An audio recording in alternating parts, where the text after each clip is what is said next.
Welcome, everybody, to Campaigns and Concoctions, where we are a bunch of sleazy slime bags who like to drink and play TTRPGs. Yeah, we are. Yes, we are. Damn right. I would like to first start off by saying I'm sorry.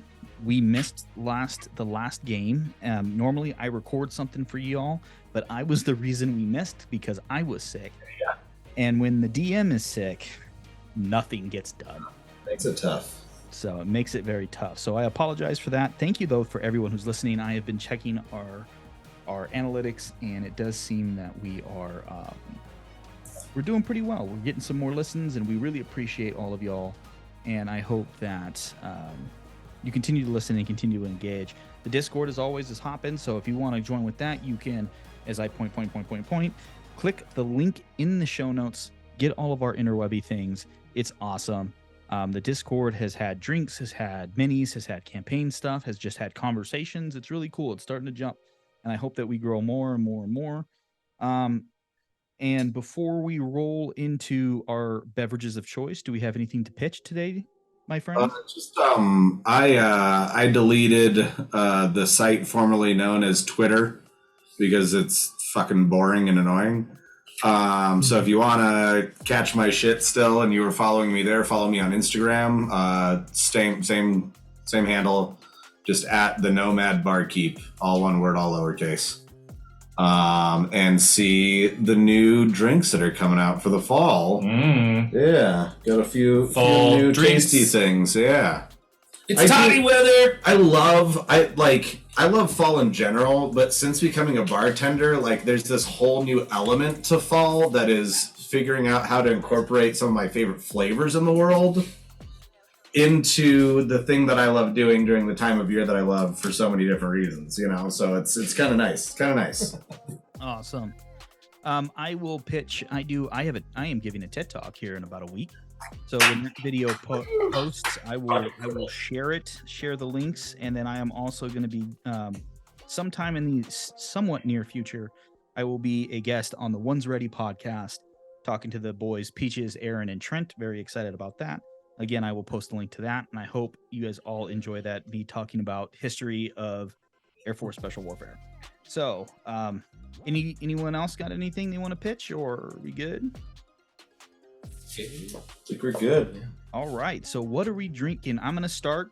I have what I'm calling a toddy mo because it's my version of a hot toddy, and it's purely a shit ton of booze, a little bit of lemon, some simple syrup, and water. Yes.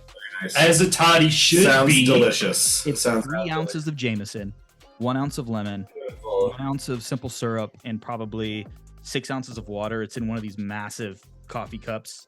Beautiful. That are like 14 ounces. So I have a very comfortable buzz going on right now because it's been cold here in Grand Junction. Love to hear it. So what are we drinking?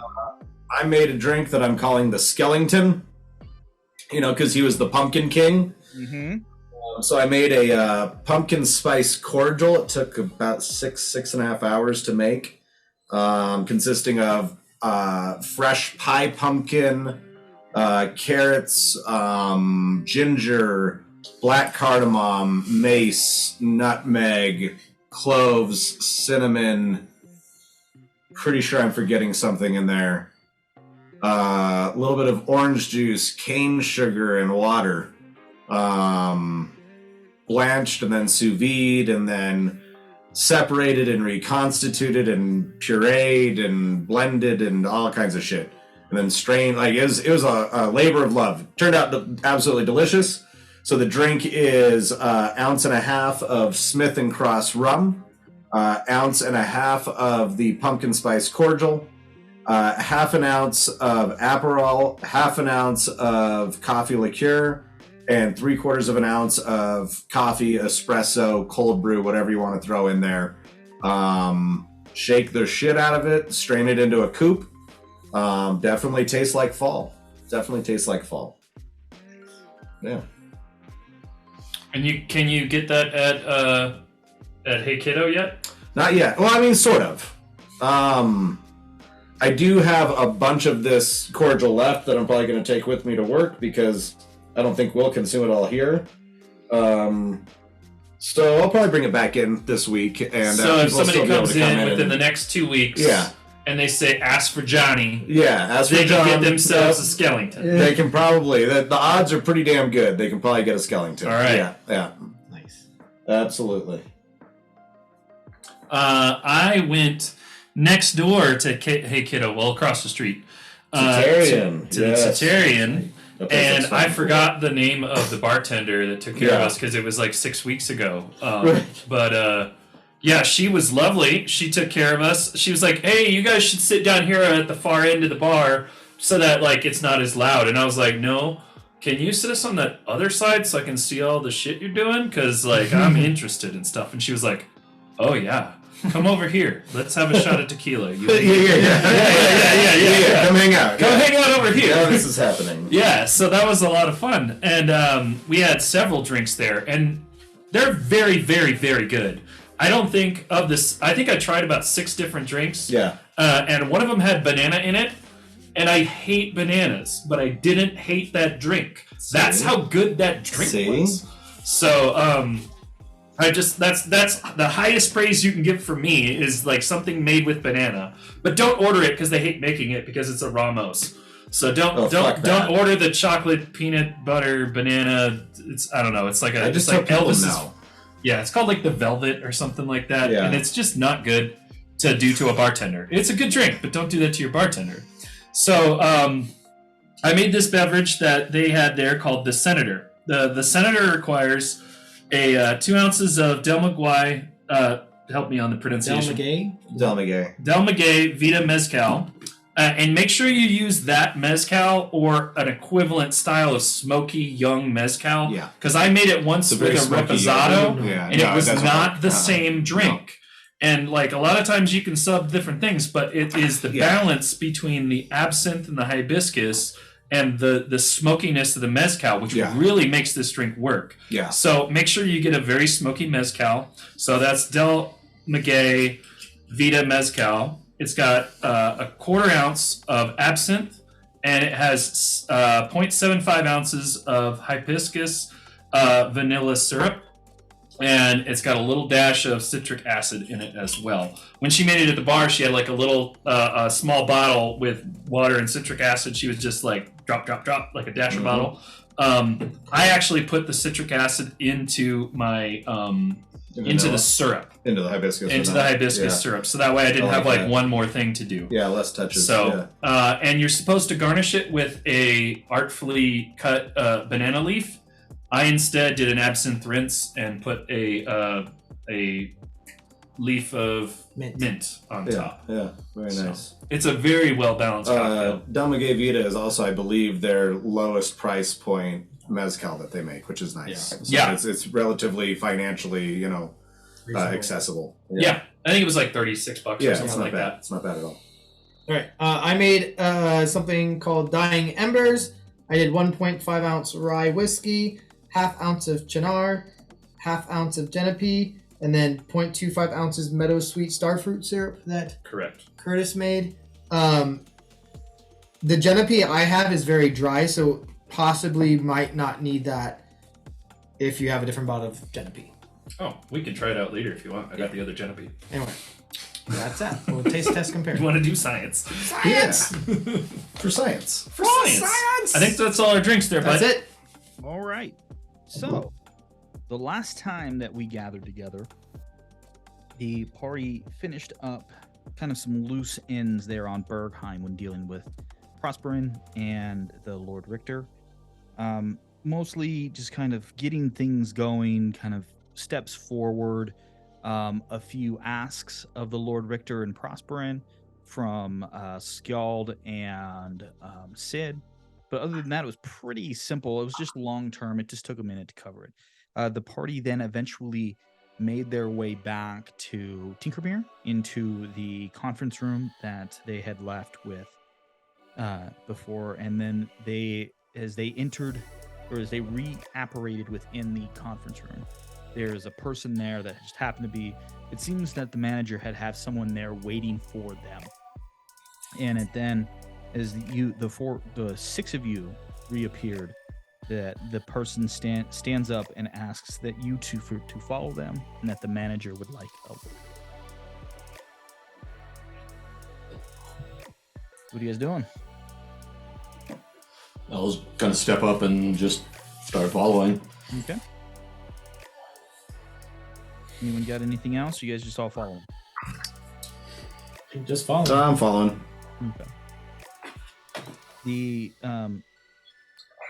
errand boy leads you up a bunch of flights of stairs, even a few magical lifts that, for those of you who are unfamiliar with them, are very uncomfortable because it just doesn't seem right. Despite your guys' experience with magic and everything, just like an elevator seems weird to y'all, except for like Elle and Sark, right? Mm-hmm. But as you come up to the upper floors of the building, you enter into the lobby of the manager's office, and there's the same young tiefling woman sitting behind a desk. As soon as she sees the six of you, you hear the distinctive click of the button underneath her table as the wall behind her begins to open up and exposes the manager's office. The six of you enter. In this particular case, the manager is not there. Is there anything that anyone would like to do while you're waiting for the arrival of the manager? Hey, Scal. You've talked a lot about these assholes that need. I don't know. What was the word that you used last time? The gentleman, Dandy Bill, and his buddies. Oh. How would you refer to them? In a derogatory fashion. You've called them several different things, but Yeah, I mean, I'd probably call them trash, so scum, when are we going to take out the refuse deserving of torture, torment, suffering, pain, and the long death? Probably is how I would put it. trash? That was what I was hoping for. Let's sort that out. I think it's a great idea. As soon as we figure out where one of them is. Yeah. Well, you got your team working on that, though. I haven't heard anything yet, but Okay. this is where it come from.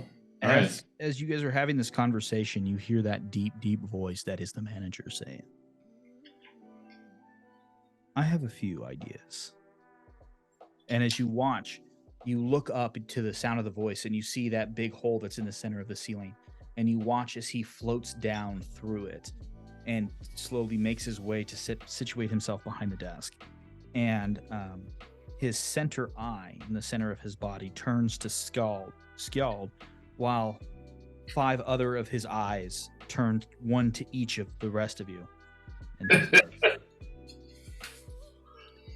believe me, I will let you know the moment that I have any information. This is above and beyond the normal payment that I would give you, but I can see what the emotion that this brings you, and I think it's only fair for me to do this right. As long as you can wait till after this task that I'm about to give you.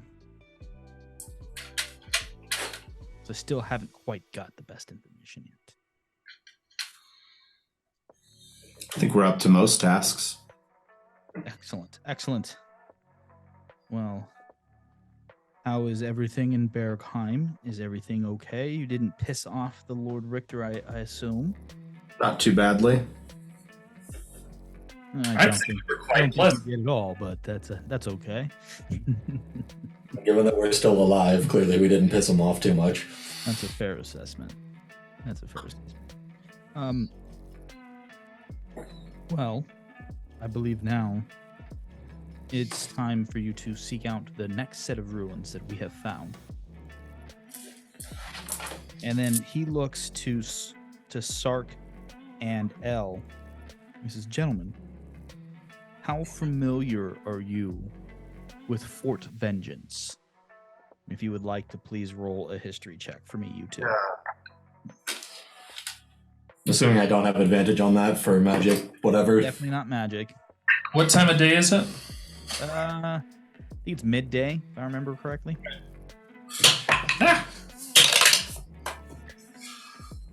outside the city. I don't know shit. Right. I got 10.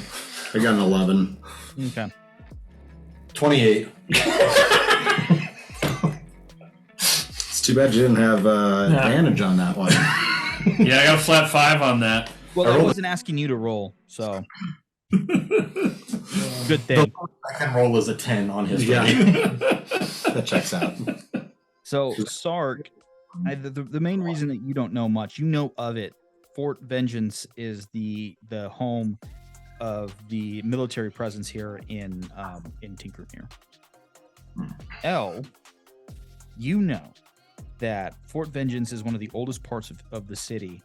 It has been established since, at a minimum, about halfway through the Age of Arcana, and it hosts the Foreign Legion of Tinkermere, which is the military force, which is predominantly made up of warriors from the other city-states of the Syndicate. There's just not a big warrior culture here in Tinkermere. It's mostly inventors and creators and workshops. It's because of the founding of the city was by both not both, but it was founded by Duergar, deep gnomes, and halflings. So because of it, it was just such a real focus on crafting and creating and markets that fighting had never been a thing, and they always had hired the outsiders, and eventually that led to the creation of the Foreign Legion of Tinkermere, and eventually to the founding of Fort Vengeance, which is a recent name change. And it was changed about 20 years ago when some of the elements of the Legion had successfully raided against the Calcord Enclave, which is a city-state that's to the north and east or northwest of the city, that was, kind of still is, a theocratic slaveholding state. But the leadership of said government was decapitated by somebody. You don't know who. You've heard rumors, but 20 years ago was kind of a big upheaval thing. There was a lot of things that were happening in the Syndicate, but that was one of them. And so they've lost some of their influence and power within the region. So yeah, and that's what you know, L. And then Probably gonna rattle all that off and then add in a couple like conspiracy theory ideas too. yeah, there are definitely some conspiracy theories that any local that joins the Legion is somehow taken underground and given some weird experimentation to make them something. There's like shit like that. There's tons of great conspiracy theories around Fort Vengeance. Uber sold that? And then, unless it involves like the ruins or something like that, he will deliver them as these are very clearly conspiracy theories. If it involves the ruins, then he's hedging that it's probably true. There isn't anything like that for the conspiracy theories, but you can kind of get this. You watch as the kind of like the corner of the manager's mouth kind of turns up into a kind of a wry smile as he says, well, I wasn't expecting you to rattle that off, even though I should probably know better at this point. But yes, that Fort Vengeance. And he says, well, it appears that one of my friends has found out that underneath it is a collection of ruins that matches the descriptions that you have given me. And so I have arranged for you and your party to have full access to Fort Vengeance. Nothing within the fort should be off limits to you. And then there will be Ellen Sark immediately perk up. There is a team that has excavated an entrance, and it is being guarded for the 6 of you to enter. Obviously, this is not a time-critical thing. You don't have to rush there. But I would love to see us make a significant effort to at least map the ruins? Well, if we let the crew know, we should be able to take off tomorrow morning just fine. So you probably wouldn't need to take the ship because it's on the Fort Vengeance is on the northern edge of the city. You're missing the theatrical aspect of landing it in the middle of the fort. No, I just wanted to make sure that was given to you. Okay. What you guys do, I just want to make sure that you know where things are. But then we can't do our special landing in the middle of all the military people.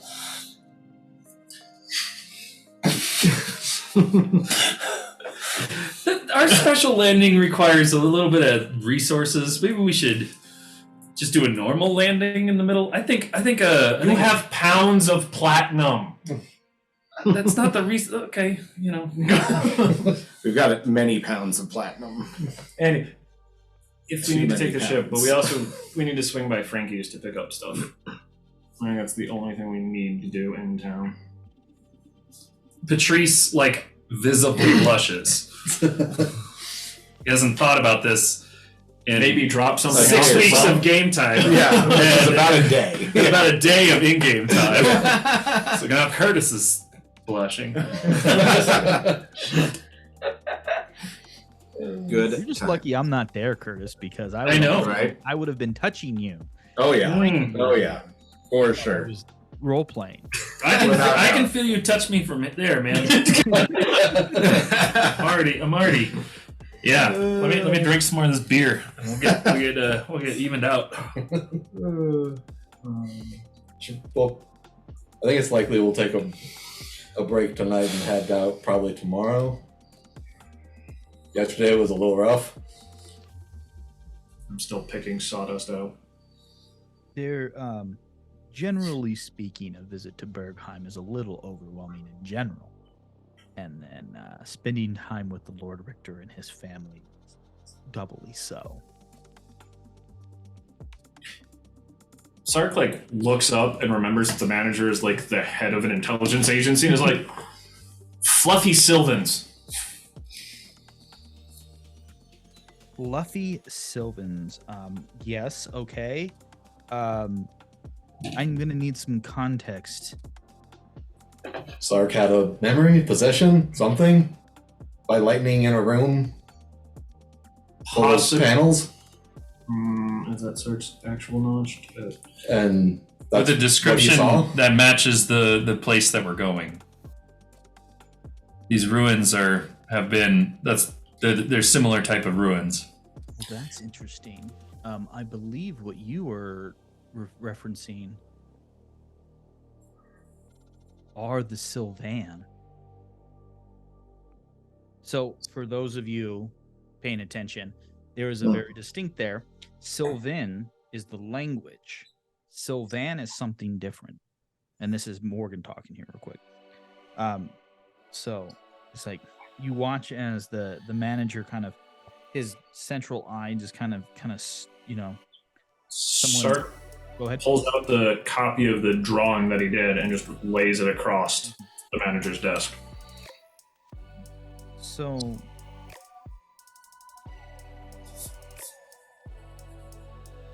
there is a lot there that I am not necessarily certain that you're quite ready for.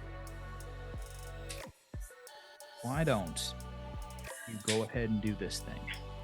And when you come back, we will have a conversation, and hopefully it will not get in the way of us helping your salty friend over here. It is a big thing. So when you come back- Patrice leans over to Sid and says, "It's because he's literally salty and he's figuratively salty. That's why it's funny. Yeah. So funny. It's not funny." I hold up my Trees. flask and I'm like, I'll drink to that. You can take a sip.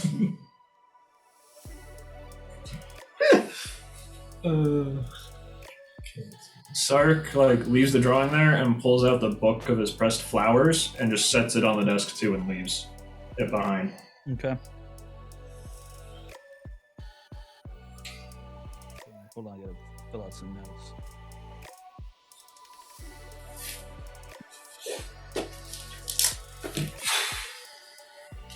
Okay. He kind of comes up and one of his eyes kind of hovers over the flowers. And his main eye looks to L. Is there an explanation here that I need to be worried about? Or is he dealing with some things? Yes. Okay. That's how improv works. Yes. And I was going to run through basically what happened while we were... everything about the rooms in the plateau. Okay.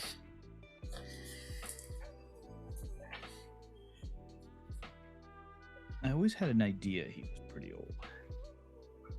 I'm starting to gather that he's even older than I thought.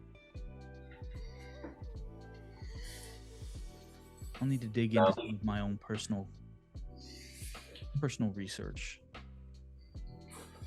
5,000, same thing. To you, maybe. To me, it's not the same, but...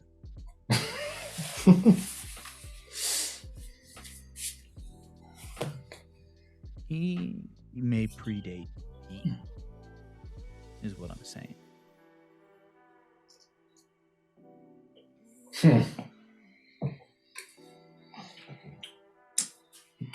I'm assuming you don't meet many people that predate you. There were 5, and now there's 1 that I know of.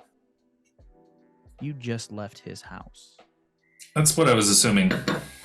There are rumors of others. One of another group of adventurers that worked for me for a while told me about someone who might predate this planet. But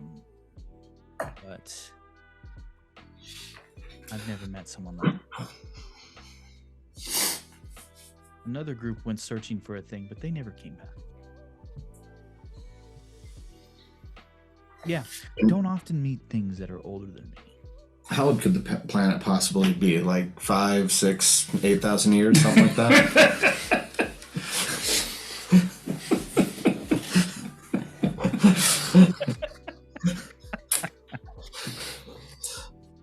Skald fully just trolling his religious friend. Well, you know, I haven't really thought about it. I have to think about that a little bit more. Maybe do a little math. Yeah, do a little math on some genealogy. I'll get some math rocks out and roll for age and figure it out. Right. I'll get back Roll to you. for age. Al has now clearly checked out of all of the conversations happening and is having... He's very clearly in his own head right now. Because now he needs to figure out how to turn Calculate. carbon dating into magic. Right, yeah. Oh, nice. Well, it looks like Prove Patrice wrong. Basically. we have multiple conversations that need to be had. The big eye turns back to Skald and says, I hope to have something for you by the time you return, unless you return too quickly, because sometimes that happens. Well, I'll try not to return too quickly, but it would be very nice if you had something for me, as we try to be fairly expedient in accomplishing our tasks. You know, we work for set prices, and so the faster we accomplish a thing, the more money we make for our time. This is Yeah, also the nature of contract work. Morgan reminding you to send it. Yeah. I know. I can't give you shit. I know, but I don't give you anything to work with. I'm aware. I was making a joke about the gig economy, all right? We are gig mercenaries right now. Aren't all mercenaries gig mercenaries? Kinda. Well, I don't know. Some of them get paid like on a month-to-month retainer? basis. Yeah. Yeah. Every company I've ever worked for is a day rate. Yeah. So that's neither here nor there, though. But this We're breaking into a whole new realm. Gig mercenary work. this is what happens when you play D&D long enough that you have to gently remind your players to send you shit that they promised months ago, Months ago. Months. The best way to do it is Plural. over the internet so you can Yes. shame them publicly. Yes, absolutely. So far. It has, has dude. quite well. It worked on me. It's very effective. I'm right. gonna take a look at Scowl and just say, if we get back too early, we've got enough money for a pretty solid fucking bender. This is true. We could tear it up, as the kids say. You watch as the very large eye in the center of the manager rolls exaggeratedly. The largest eye roll on the face of the planet. Literally, yeah. At the saying of, as the kids say. Right, yeah. And I tip my flask and I go, that was just for you. as you watch as this whole bodied head just kind of rotates forward and shakes. Sark finally kind of tunes back into stuff and then looks at the manager and goes, "Wait, does that mean I can say that about things you say now?" You no. And then quietly walks towards the door. It's just like, "Do-do-do-do-do." I think the phrase you're looking for is whippersnapper. But with that, the manager is trying to regain control of this meeting, and he says, "Is there anything that me and my organization can do for you prior to this?" Not that I'm aware of. Unless you got any nifty ways of teleporting us and our ship where we want to go. Well, I mean, in all Just- honesty, if you're going to take the ship, it would take you more time to do some weird transportation shit than it would to actually go. That's fair. I mean, your ship still is docked at the top of my building here. So Yeah, I don't want to go anywhere without the boat. it would probably be about a 15-minute trip by your ship. Oh. That's not bad. It's enough time to get a drink or two in. Most of that 15 minutes would be undocking. It's just on the edge of the city. So we're taking the ship? Going to Frankie's first. We can figure out what we're taking tomorrow morning. Alright, fine. And with that, the manager is slowly rising. He's already he's Homer Simpson. He's doing the beholder version, the vampire beholder version of Homer Simpsoning into a hedge. Yeah. Going up into his the upstairs bed, and he's like, "Report to me, Standing done." by like the edge of the door, like Oh, so click, should click, should we go now? click. As soon as he starts hovering up, Elle will stand up and start walking. We're headed to Frankie's. We got some items to Yeah, pick let's up. go do it. Let's go do it. I gotta get my my coat back anyways. There you go. All right, so that's actually a really good stopping place. As the six of you exit the office and the wall closes behind you, we will take our very first break, and we'll be Excellent. back in just a few moments.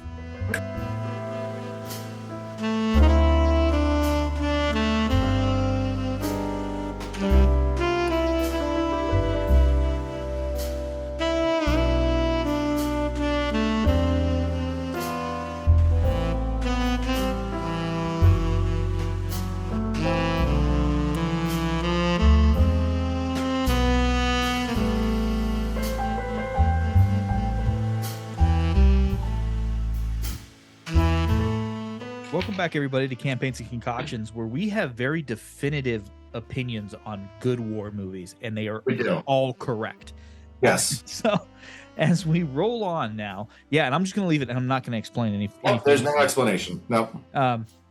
So at this point, the party is exiting the office. The wall, you hear that subtle click as the wall closes, the hidden door. There is that beautiful young tiefling woman who is the secretary. She looks up at the six of you and smiles. Drinks? Yes, thank you. Let's do drinks. Okay. Go for it. I made a drink I called the Kubrick because the color is beautiful. It's this dark red color. It's lovely. And it's reminiscent of the scene where all the blood flows out of the elevator. It's fantastic.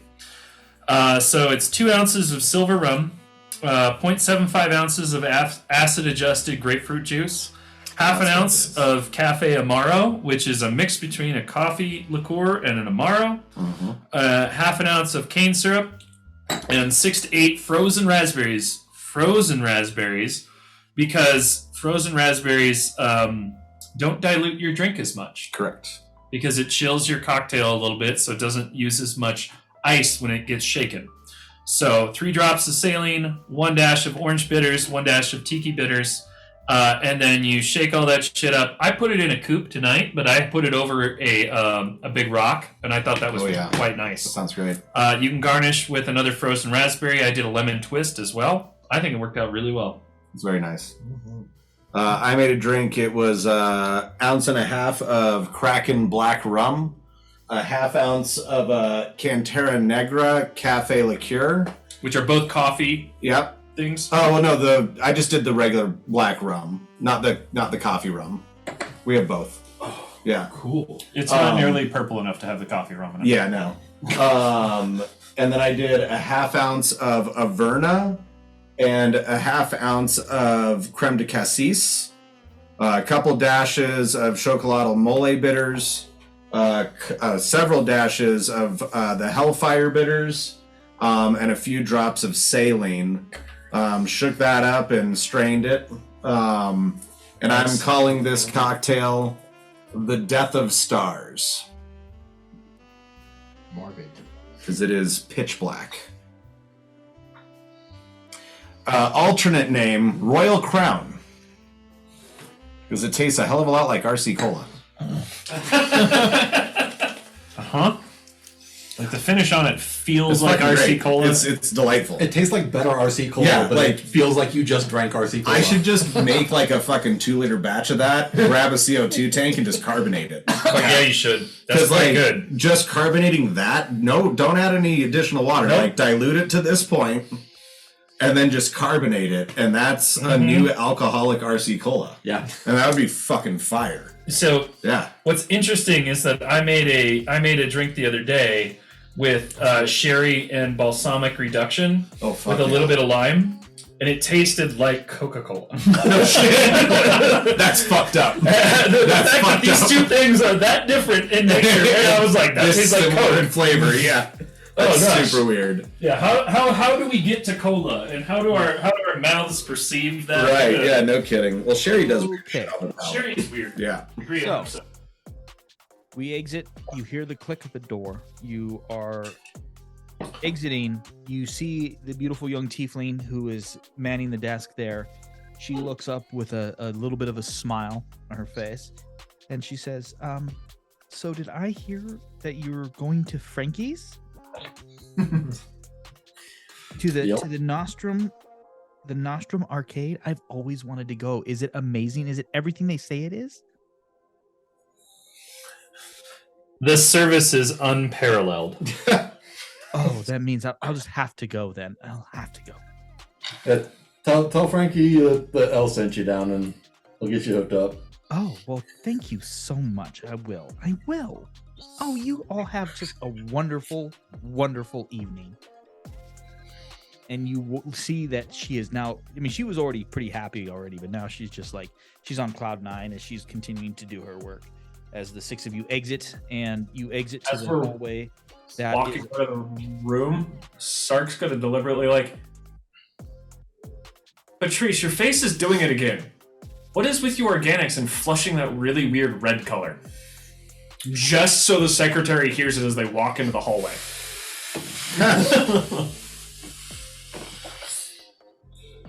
As Patrice smirks.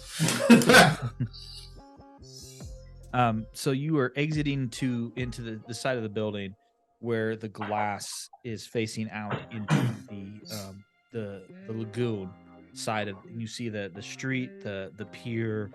The sun is beginning to slow. It's getting to the point where the sun is now crested its peak and is starting to sink back towards the horizon. You slowly work your way back down to the street. You exit. So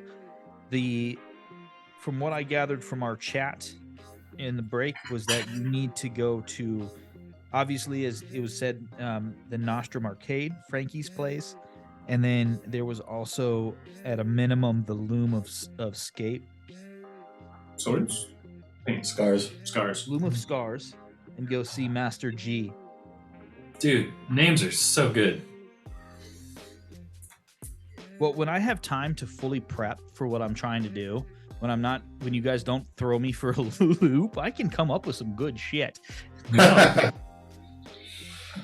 The bane of any DM's existence, and I know Nate can back me up on this, is the fact that all of your fully planned escapades go to shit the moment you introduce them, because your players are like, oh, this really beautiful thing that you have crafted? No. This weird thing that you said one line about, I want to know everything about that.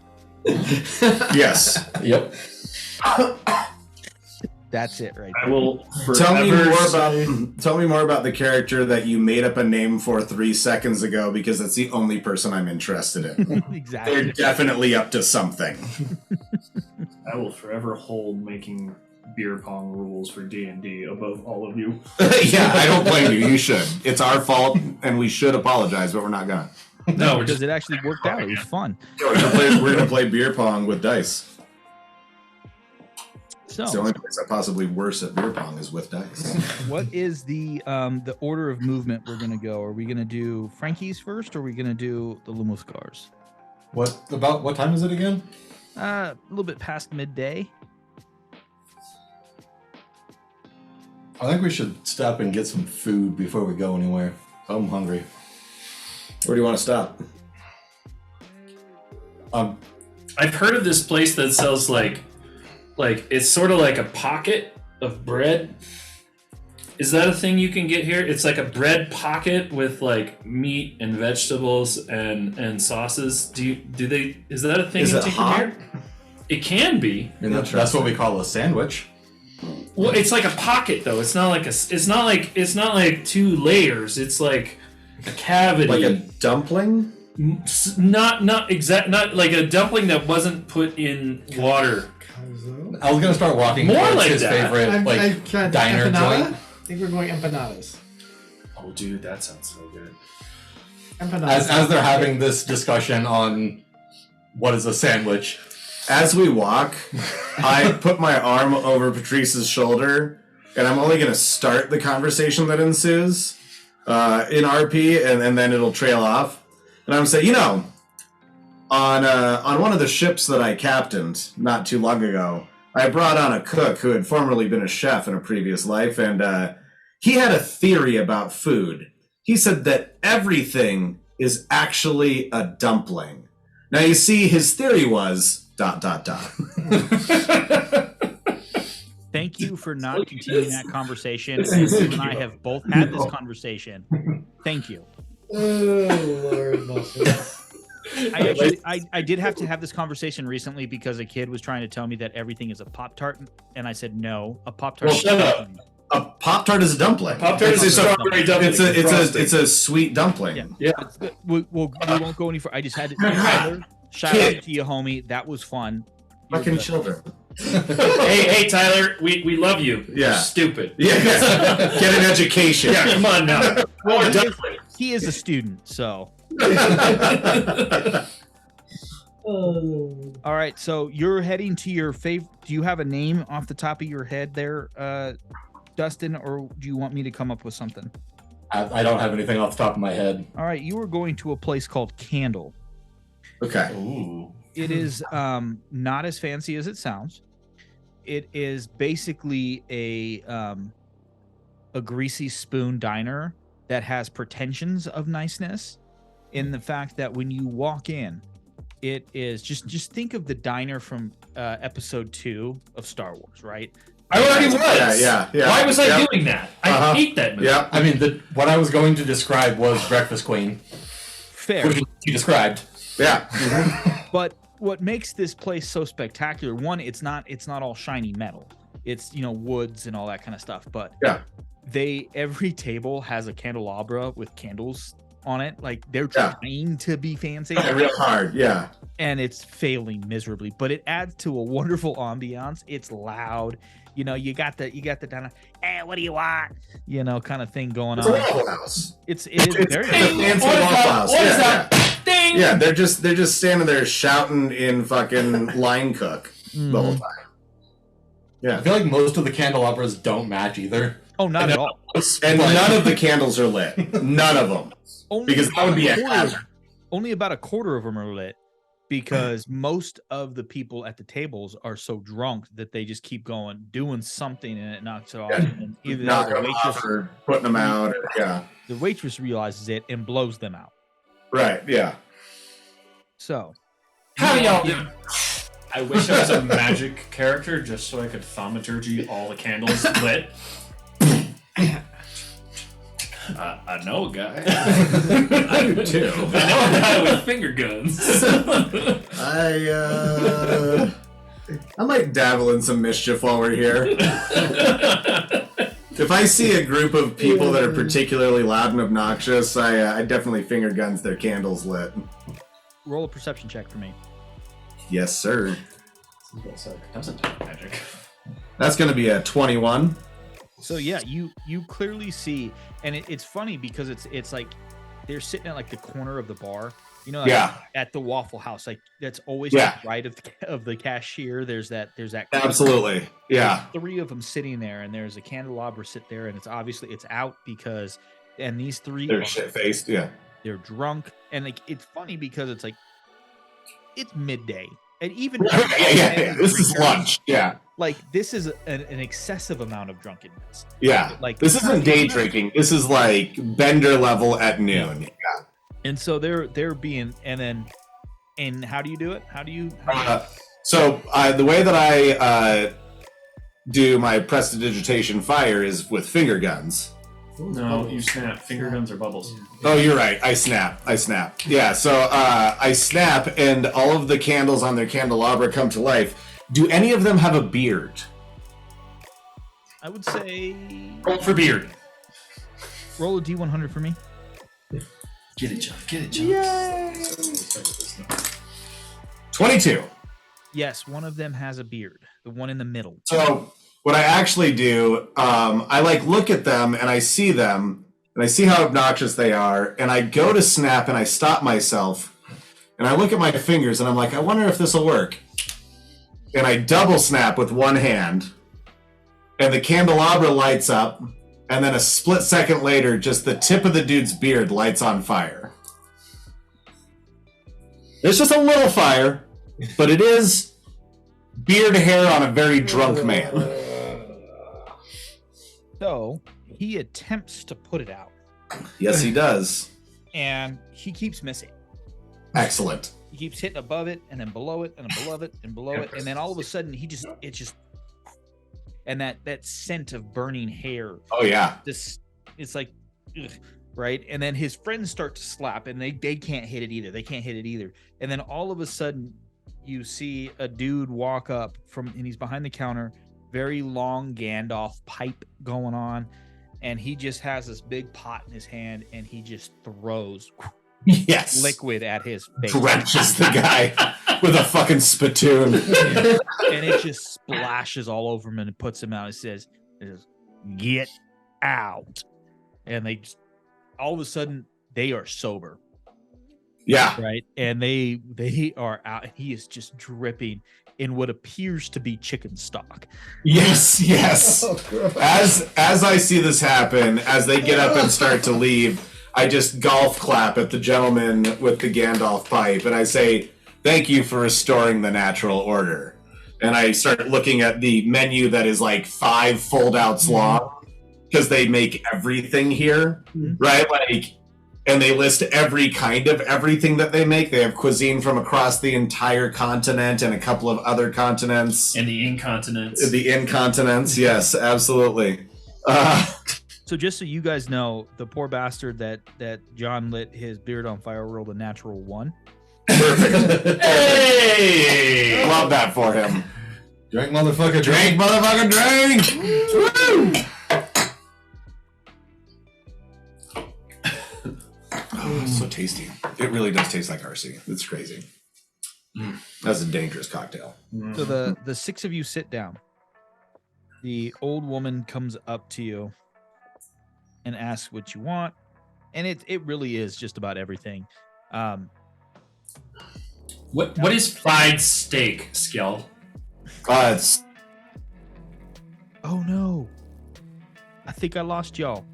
awesome. They take a steak, they mallet like Okay. for driving nails, and So or they punish the they food before punish I the eat food it? before you eat it. Yeah. Oh, they smash okay. it super flat. Take a vat full of grease, like animal fat. They get it real hot, and then they dump it in there Does it until make a it's noise? cooked. Yeah, it sizzles. Yeah, just like that. Yeah. I want that, please. Yeah. Do you have any? I noticed that you have a tuna melt here. Is this what you did? To Garza. I was like, this is how you make Garza like lose his shit.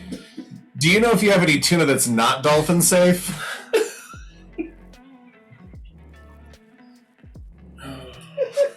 I hope you have a backup character. You know what? It's fine. I'll just have the French dip.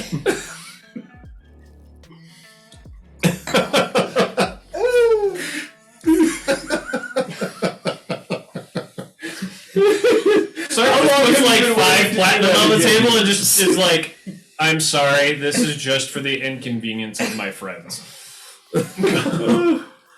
But like it is one of those waitresses that have seen everything.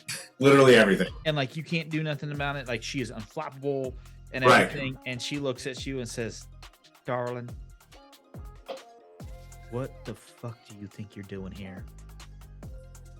Getting lunch. Yeah, you might want to reevaluate your choices when it comes to your questions. Okay. Revised question. May I have a French dip, please? Yes, you may. Sweet. Thank you. And then she looks over at Elle and says, "Your usual, baby," Yes, please. because you know Elle eats the same thing every fucking time. Every time. Every time. That's what I was literally about to say when you got to me for the order. Elle, well, Dustin, it's you, Yeah. Mhm. and Elle is just another version of you. Yep. Wait. Some of us play characters that are just variations on ourselves? No. Couldn't be possible. Couldn't be Not possible. me. No, not me. I'm actually not that guy. So No, you're not. I said some. So dinner or lunch comes out. It is so it's not like Really? Waffle House. It is like Waffle House when you're drunk and you don't realize that your friend brought you to Waffle House. It's that kind of good fun, right? Yes. You're like, "Oh, I didn't know I needed this. Oh, this is so good," right? It's that kind of like surprisingly enjoyable food. It isn't the same as the restaurant you guys had the other night. I can't even remember my own damn restaurant name. Fuck. I don't remember what It wasn't either. called fuck. It was not called fuck. Weirdly. Grace. That's Yes. right. I think it was Grace. It's my own damn city, man. I can't even remember my own shit. We played a month ago. You were forgiven. More than a month ago. More than a month It ago. was 6 weeks ago. So, the six of you enjoy a lovely meal. It's actually surprisingly good. You know, like you can see why Elle comes back. You exit out into the day. It is, probably 2 or 3. Also remember that noon is 1. It's backwards. It's a 26-hour day. Yeah. So 3 is not as late as it normally is in a. So yeah, where are you heading next? Let's go to the Loom of Scars. first. Okay. Everyone's a little disconcerted because Skull still doesn't have his coat back. Yeah. So He's fortunately, just not complete. He's just Yeah, I'm walking around half naked, Yeah, by which I mean fully clothed. correct. Yeah. So fortunately, Candle is actually kind of really close to one of the pillars above the market, and so like you were able to get in and get up to the top, and you're actually not too far from the Loom of Scars. As you walk and slowly make your way there, you hear the ting of hammer on steel. Yes. You smell that unique smell of a scorching hot fire, of metal burning, of oil. And as you walk into the open space that is the Loom of Scars and the hanging weapons and the armor,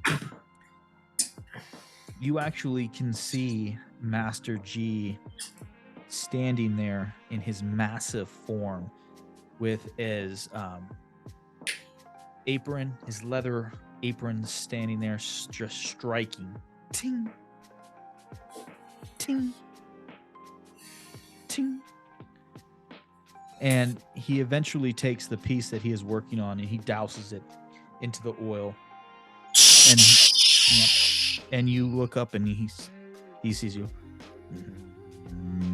Welcome back, my friends. How's it going, buddy? I'm here to pick up my stuffs.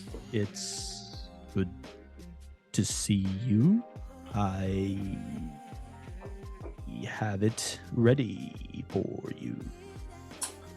Never thought you wouldn't.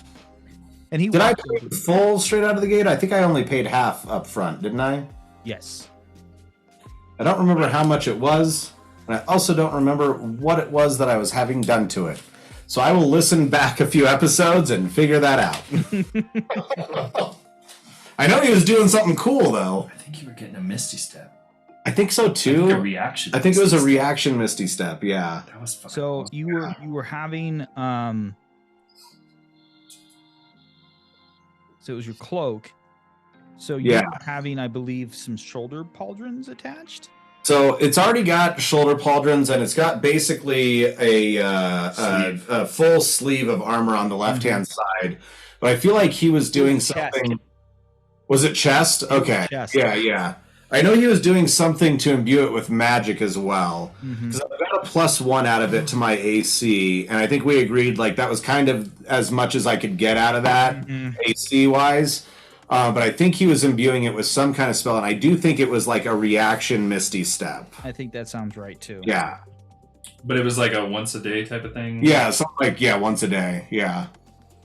Because that's way overpowered. Oh, it's super Hell yeah, overpowered. it is. Yeah, super It's also overpowered. Yeah. really yeah. cool. It's fucking tight. I'm basically a once a day displacer beast. You know? Not a bad deal.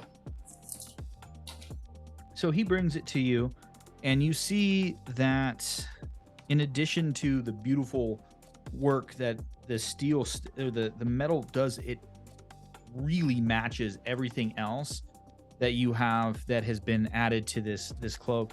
You also see that on the fringes, he seems to have added something a little bit extra. And it looks like there is a line of raven's feathers that have been added. Yes. Excellent. You, Skeld is never sad about extra. you'll see that there are some new additions. Yes. Give you everything that you are wanting. I needed to think outside the box. I hope you are happy. I could not be happier. I give him the remainder of the cost. Which was 75 platinum, I believe. I think so. That sounds right. Yeah. And And I give him an additional 5 platinum for the beauty of his artisanry. I thank you, sir. The next time you are in town and need work done, please think of me. Oh, I actually do have a question for you. I picked up this ring, and I never thought to find out if it does anything. And I show him a ring. And it's a tentacled skull ring. I know. No. It's not the ring you're thinking of. It's definitely a normal-ass ring. Oh, okay. Thank God. Oh yeah. It's just a piece of jewelry. For sure. out of character. I know for a fact it's just a piece of jewelry. But it happens to be on the finger next to a particular ring that I picked up that is definitely not just jewelry. Remember what ring I gave you?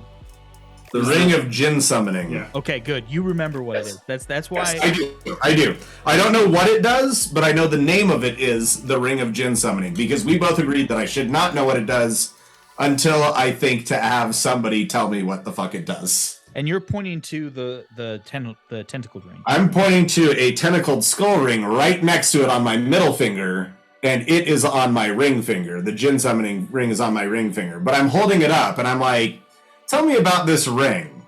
Okay. So you watch him, and it's something that you haven't noticed, but he, with his kind of clawed portal hands, he kind of reaches down and he pulls up. You know, like you see those guys that have like the glasses that attach at the nose, and it comes up. But what you see, and Elle takes immediate interest to these. As soon as they come on, the ocular parts kind of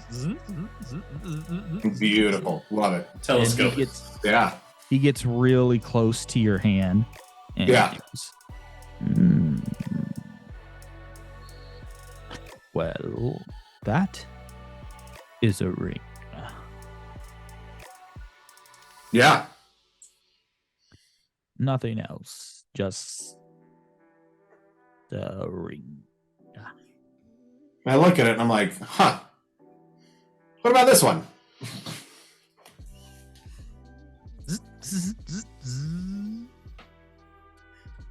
Well, this is a little bit more. Oh. That's weird because it seems so much more plain. Sometimes the non-sparkly are the most interesting. And I just mumble to myself, that doesn't seem right. I'm not gonna do this in character because it would take that's right. Yeah. As much as I 3 hours later, at the end of the episode, we're done talking about the one ring on my finger. The one. As fun as Master G is. So the ring of Jinn summoning. While wearing this ring, you can speak its command word as an action to summon a particular Jinn from the elemental plane of air. The Jinn appears in an unoccupied space you choose within 120 feet of you. It remains as long as you concentrate, as if concentrating on a spell, for a maximum of 1 hour or until it drops to 0 hit points. It then returns to its home plane. While summoned, the Jinn is prone to you and your companions. It obeys commands you give it, no matter what language you use. If you fail to command it, the Jinn defends itself against attackers and takes no other actions. After the Jinn departs, it cannot be summoned for 24 hours, and the the ring becomes non-magical if the Jinn dies. Interesting. Can you text that shit to me? I will. Or email it, either one? We'll get it figured out. We'll put it somewhere. Yeah, sounds good.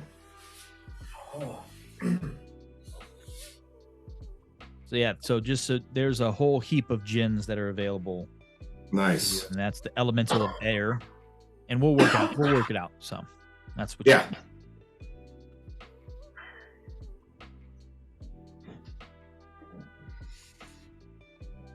that seems unique. That's more than I expected. Yeah.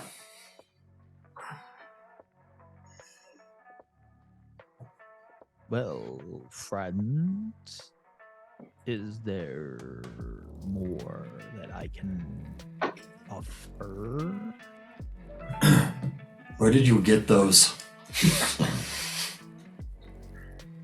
These are a unique creation of mine. Can you make me a pair? I would prefer not. Oh. Okay.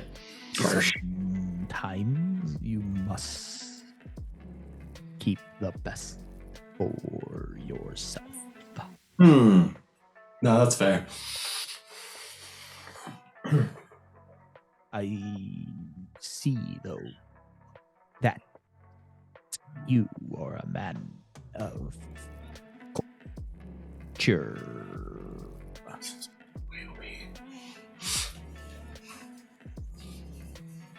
If there is nothing else, I must return to work. I toss him one more platinum for assaying my genie ring. I thank you. And he walks over, and then you hear it again. You just hear the. Yeah, you watch as he pulls it out, the metal out of, and puts it back into the fire, and he just kind of is slowly tapping lightly on the anvil. Ting, ting. And as he's just, his eyes are watching the fire and the piece of metal. Ting. What are you guys doing? Head to Frankie's. All right. This is why I implore you guys to keep track of what I give you, because I know. I don't. I'm good at keeping track of what I have. I'm not good at keeping track of what I'm about to get. On the way, once we're out of the Loom of Scars, I was gonna walk next to Skull and go, you know you can just ask me to do that, right? To do what? Identify things. Oh. Yeah, I didn't think of that. Yeah. Yeah, good info. Appreciate that. Yeah, we want to pay for that shit. You've Awesome. seen him do it before, didn't you? I have, for sure, seen him Yeah. do that before. Yeah. Yeah. Mm-hmm. Definitely. Yep. Appreciate you. But it's good to shop local. Look, I'm just trying to, Bolster the economy. Yeah. I'm just giving back. Yeah. Just giving back. Yeah. In whatever ways I pay me can. for it if you want. I don't. That's even more I local. don't think I want to pay you for things. For the most part. Certain things I'll pay for. Certain things I'll pay for. I don't want to pay for anything, but I can summon a djinn now. that seems like a terrible plan. Yeah, it does. I'm so excited. We should definitely do We're that. going to Have do I fought it. one of those yet? I don't think anyone's I don't following. think so. Jin, yeah, hold on. Let me. I got it, because I know I'll be honest. I'm not even entirely sure what that means, but it sounds awesome. I've heard stories about Jin, but I don't believe much of anything I hear until I see it. So this is either going to be incredibly anticlimactic or dope as fuck. One or the other. See, not everybody likes gin, though. Like, not everybody likes gin. Well, like, they're some incorrect. People, I know. Like, They're I incorrect. feel like gin has a lot more flavor than most So much. other It really is. elementals. It's a lot about like the way that they distill the spirit. Yeah, You the know? spirit of the gin. Yeah, the spirit of the gin. Yeah, Yeah, it's Uh-huh. yeah. And the other's Frankie. So, for Skjald, L, and Sark, if you want, you can roll a history check about lore surrounding Jinn, because it's very specific to the Syndicate.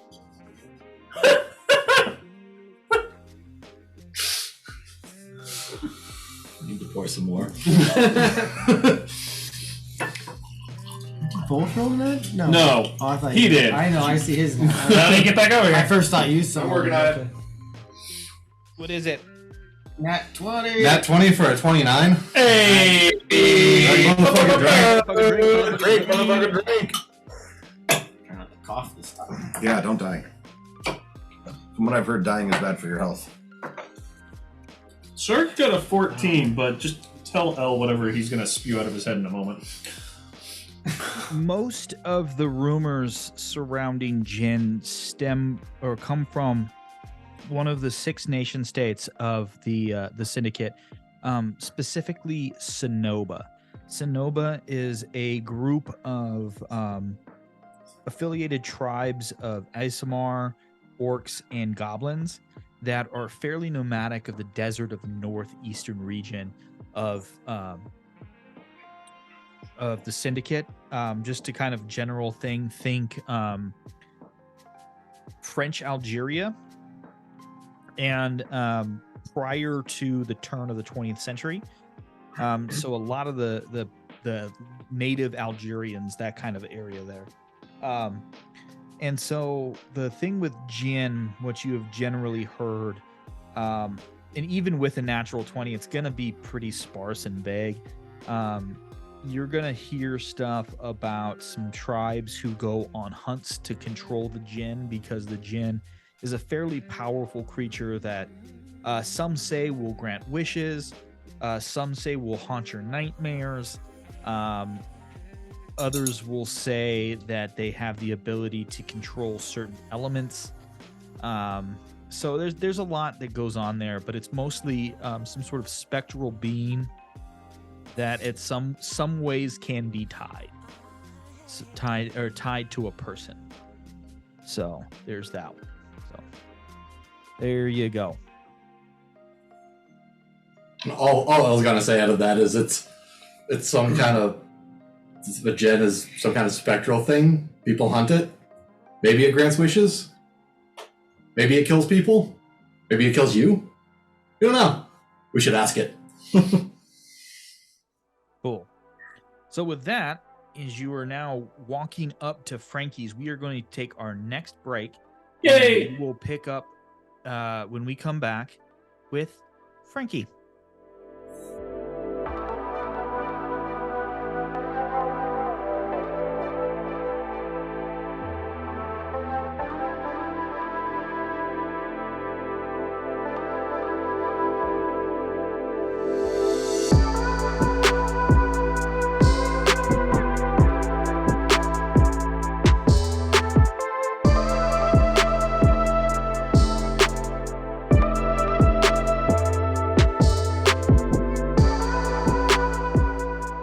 Welcome back, everybody, to Campaigns and Concoctions, where we are fully supportive of Outlaw Country, but no other form. Stadium Country can go to hell. So, again, no explanations necessary. If you don't get behind that, I don't care. All we did was that weird emo shit that wasn't country. The best thing what Brooks was has his name? ever. Nope, we're not going any further. I dropped the explanation. We're good. So, what are we drinking?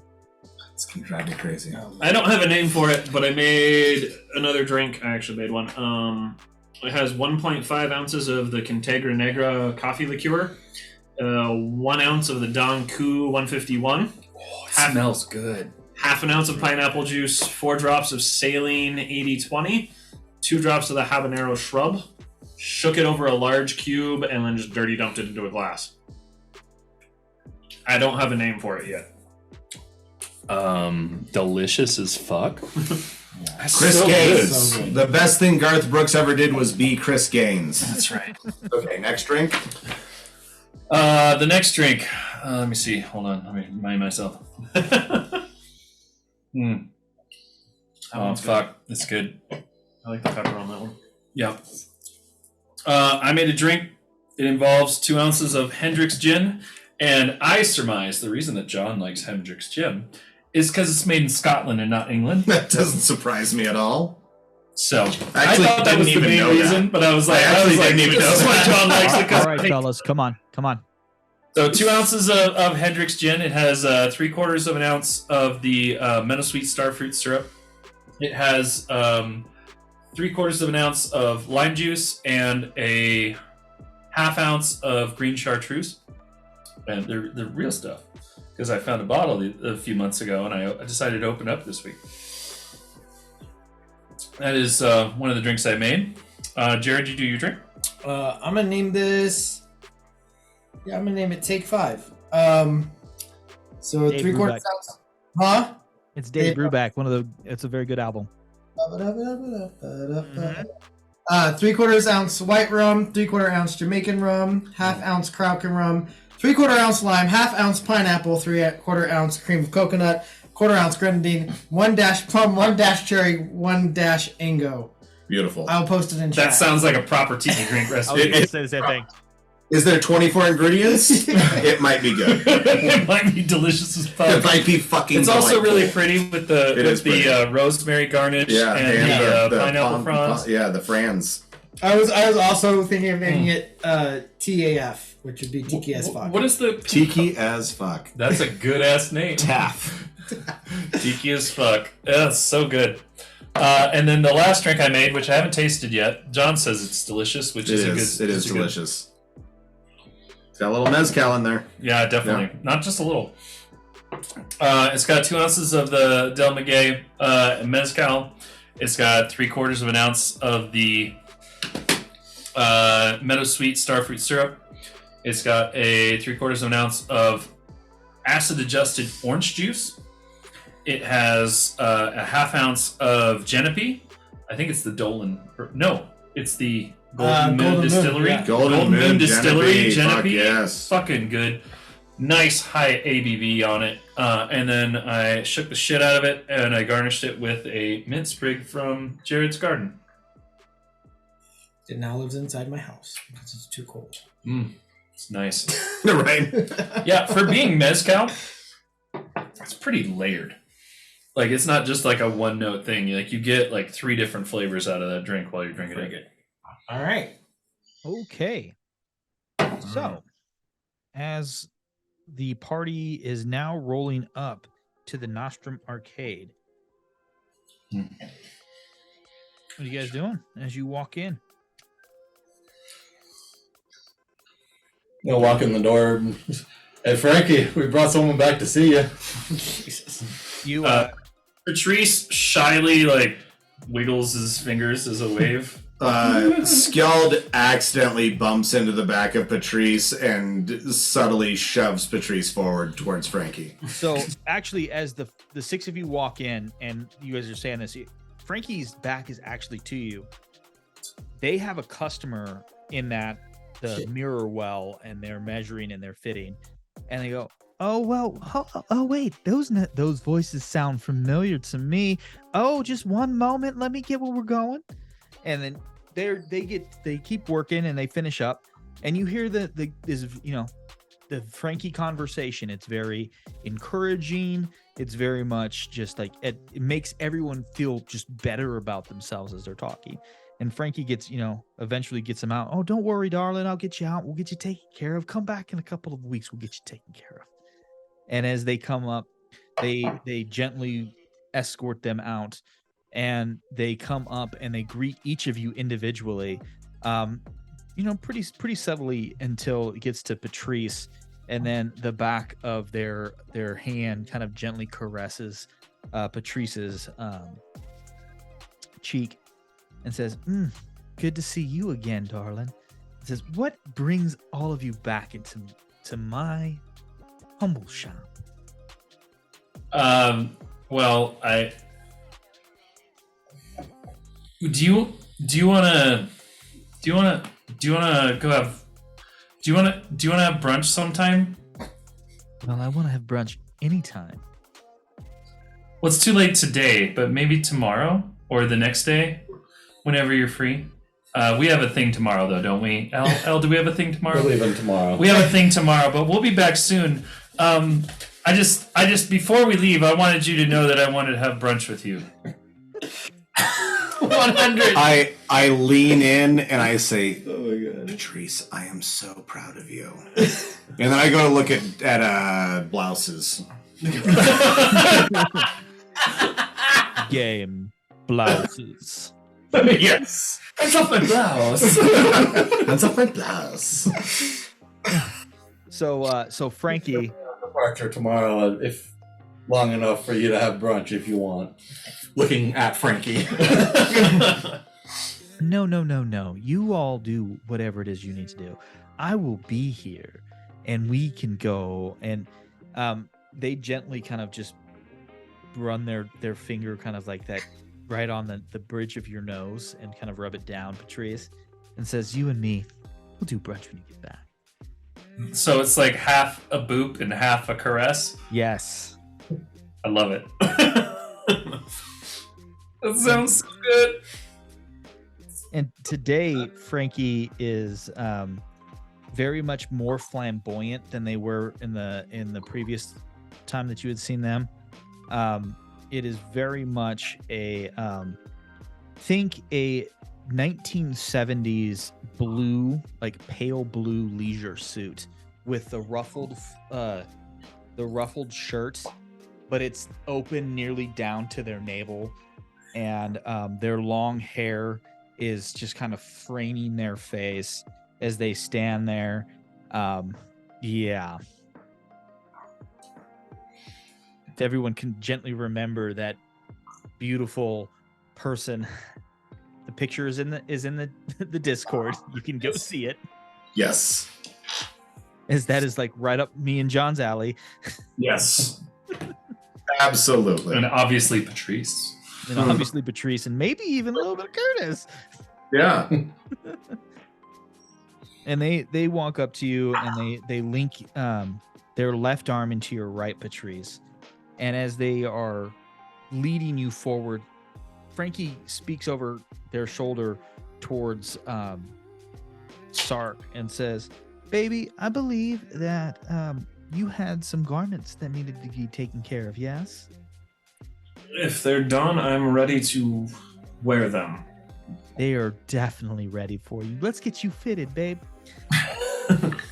And they guide you to the well, the mirrors, and after kind of snaking their arm outside of Patrice's, they gently grab Sark by the waist and move him into the mirrors.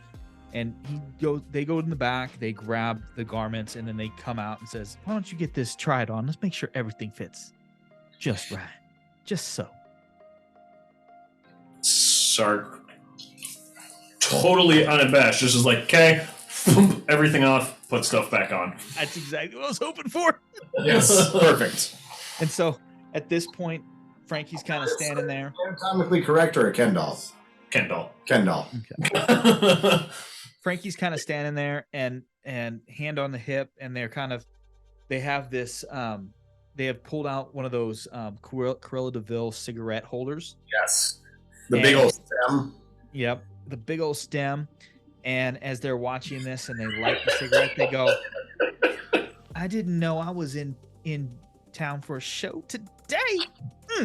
And takes a long drag and says, and as you get dressed and everything, as they have measured you previously, everything fits you just spectacularly. It's just, you have never owned a set of garments that were really kind of bespoke to you. And this is, even in your unique space that you are, is this old warforged that's really trying to re-explore who they are as an individual. There's something about clothes that fit to you. Like everyone, I'm sure everyone out there in internet land understands what I'm talking about when I say this. But like, Oh, yeah. put that thing on and you feel Good. You feel good. The first time you put on a leather coat that fits, you're like, fuck yeah. Yeah. first time I had a fully tailored suit, man. Oof. Yeah. So Definitely kind of like, one, because the show comment does like a one hand like handstand and spins and then goes back and straightens out and kind of straightens up, because he's not hiding anymore, so he's not trying to crouch or lurk in the back. He just like straightens up, shuffles a bit, and gets the new like cashmere beanie just right.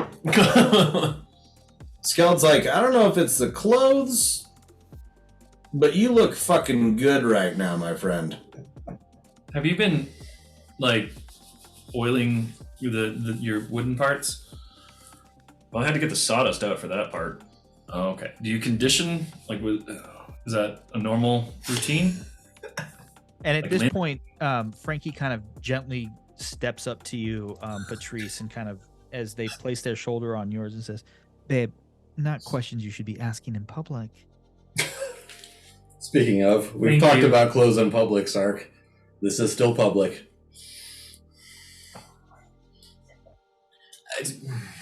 It's semi-public. Frankie liked it. Yeah, Frankie- but I'm not the best judge on this. Frankie does like a lot of stuff. I'm what you would call socially unacceptable in most cases. But you do you, baby. How does this hat look on me?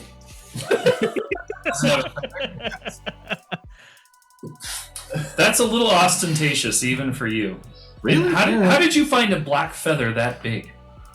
It was just laying around. Oh, wow. So so blah blah blah blah. So Frankie, they take a deep drag off of their cigarette, and they blow out a very suave set of smoke rings, and they look at Sark and says, "I've made sure that your request has been met, but I had to do it in a way because I believe that you were looking for subtlety. So if you reach behind you, you'll find your small pocket in the back of your coat.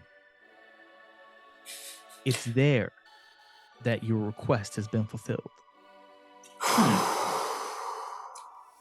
Sark rolls up like his old stuff and just like puts it back there. Mm-hmm. And it just disappears. Yep, and it does. No, you watch, and it's a fairly significant bundle, right? His old clothing, and he puts it back there. It doesn't even look. You can't even tell that anything goes back there. Now, I'm going to be honest, Sark. That was very impressive. But I am having a hard time containing myself watching you magically disappear so much stuff into your tiny back pocket. This is a reference I don't get, isn't it? It is, and I walk away. It's an organic thing. Okay. And then so they get. While we're here, is there anything else that we can do for y'all? I want to make sure that we're taking care of. I like y'all, so let's. What can we do for you? Nothing. Unless you got something else you want to put me in that I can move in. I just don't know if I'm the right clothier for you. You're just a little fragile for me. I can tell. I see them scorch marks on the side. Do you have or could you make for us, for myself and Elle specifically, I looked a little bit alarmed.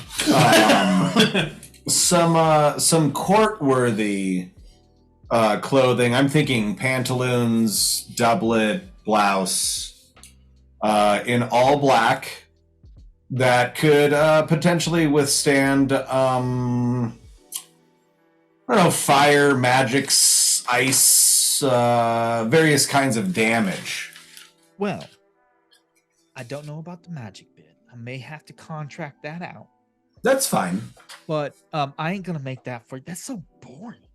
No, I want fancy, like black. No. Black is fine. I like black. Pantaloons? Ew. Look, capris, I don't care. In fact, if it's something I can blouse into my boots, even better. Also, if you have some nice knee-high boots with like some good silver stitching, maybe some tentacles, some kraken sort of theme. I don't know if you've noticed, but I've got kind of a motif going on recently. And I appreciate the motif, but if you're gonna do this, you're gonna have to trust me. I trust you implicitly. All right, so I trusted you with Patrice. You think I don't trust you with pants and boots? Patrice isn't your own child. Isn't he? No. No. So why don't we do this? Why I'm don't a we do this?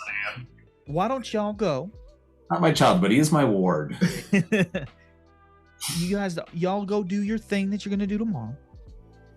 Before I take this beautiful creature out with me to brunch, Yes. come in, get measured, we'll get you squared away. Frankie, he's very partial to bacon. Who isn't? That is a valid statement, Frankie. You've never said anything more true in your life. I trust you implicitly, and I walk away. Also, you make a visit from one of the boss's secretaries. She was saying she wanted to come down here. I told her to come see you. All right. Well, if you wouldn't mind getting her name next time you talk to her, send me a note, and I'll take it. Tiefling, if I'm not mistaken. Do I know her name? Since she's the manager's secretary. We'll say yes, and you give Frankie her name. Morgan doesn't have a name for her right now, but you do know her name. Is it Meldarina? No. Flavia. Generally speaking, tieflings have French names. Oh. Louisette. I like that one. We'll go with that. Pretty good. Pretty good. That's good. That is good. I like it. That's my my wife's grandmother. Oh, no kidding. That's a good one. That is a good one. It's a great name. I like it. So Louisette. And then she snakes her left arm in Patrice's right again and slowly guides the six of you out again and says, as much as I enjoy your all's company, I do have work I must attend to. And y'all make sure you bring this one back to me as unharmed as possible. Man, he's the one that can heal, so not his own fault. Not. Guaranteed no more than 2 pieces. It's appreciated. We'll make sure the important ones are attached. Yeah. And she gently guides you out the door. Important. Not as much as you think. Subjective. They guide you out the door, and they turn around, and the 6 of you exit and head your way back towards the manager's tower and the ship, so you guys can head towards Fort Vengeance on the next day.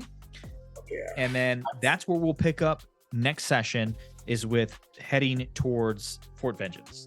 Real quick, as we're walking away from the store after the discussion about the number of parts that are necessary. No, seriously, I like all of them. I like all the digits. I like all the limbs. They're all. I don't want to lose any teeth. I don't want to lose none of this. As we're walking away, I put my arm over Patrice's shoulder. I take a swig from my flask. I put my flask up to Patrice's lips, and I'm like, but think about how cool you would be if you had an eye patch. And I tap my eye patch, which happens to be on my right eye today. I can make you a new limb. Don't worry about it. You could ... And the conversation fades out of hearing range as we walk to the managers. So perfect. Awesome. So thank you everybody for joining us on this adventure of cooperative storytelling. As always, if you want to get with us in real life, you can click the link down in the show notes. I'm going to continue pointing even though you cannot see me. One day, yes.